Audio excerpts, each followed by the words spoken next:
कातिल पत्नी हत्या के बाद पूरी रात पति की लाश के पास सोती रही और सुबह होते ही डकैती की झूठी कहानी गढ़ने लगी।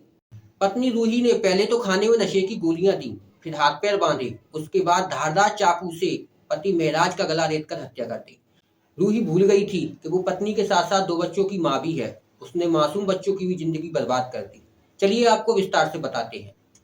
नमस्कार, मैं अंकित स्वागत करता हूं आपका अलर्ट इंडिया के एक और नए एपिसोड में। अगर आपको यह वीडियो पसंद आए तो प्लीज लाइक, शेयर, सब्सक्राइब करना ना भूलें। दरअसल ये घटना यूपी के अमरोहा जिले की है। यहाँ रहने वाले राजमिस्त्री महराज की शादी गांव ढक्का निवासी रूही से हुई थी। न्यूज रिपोर्ट के अनुसार शादी के कुछ समय बाद ही रूही के अपने बहन के देवर फरमान से अवैध संबंध हो गए थे। दोनों करीब 5 वर्षों से रिश्ते में थे और साथ रहना चाहते थे। जब पति महराज को पत्नी रूही के इस प्रेम संबंध के बारे में पता चला तो वह इसका विरोध करने लगा। महराज का ऐसा करना स्वाभाविक था, क्योंकि कोई भी व्यक्ति अपनी पत्नी के अवैध संबंध बर्दाश्त नहीं करेगा। बस यही महराज की मौत का कारण बना। महराज की रोक टोक रूही को चुभने लगी थी और दोनों के बीच झगड़े बढ़ने लगे थे। इश्क में अंधी रूही ने प्रेमी फरमान के साथ मिलकर पति को रास्ते से हटाने का खौफनाक प्लान बनाया। उसने शाम के समय महराज के खाने में नशीली गोलियां मिला दी। इसके बाद रूही ने रात में अपने प्रेमी फरमान और उसके दोस्त अदनान को घर बुलाया। फिर तीनों ने मिलकर पहले बेहोश महराज के हाथ पैर रस्सी से बांधे और फिर धारदार चाकू से उसका गला रेतकर हत्या कर दी। लेकिन इसके बाद जो हुआ वो और भी ज्यादा खौफनाक था।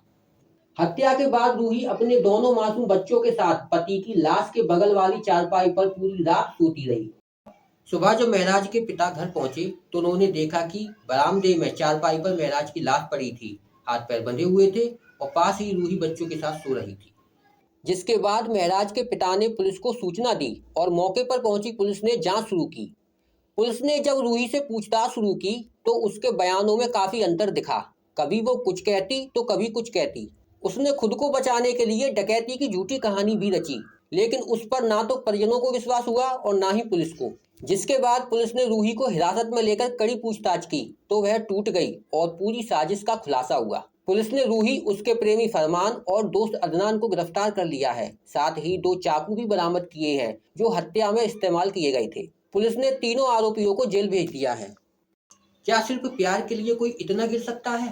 आप अपनी राय नीचे कमेंट बॉक्स में कमेंट टाइप करके जरूर बताएं और आने वाली ऐसी सच्ची कहानी देखने के लिए इस चैनल को सब्सक्राइब करें। साथ ही बेल आइकन दबाना ना भूलें।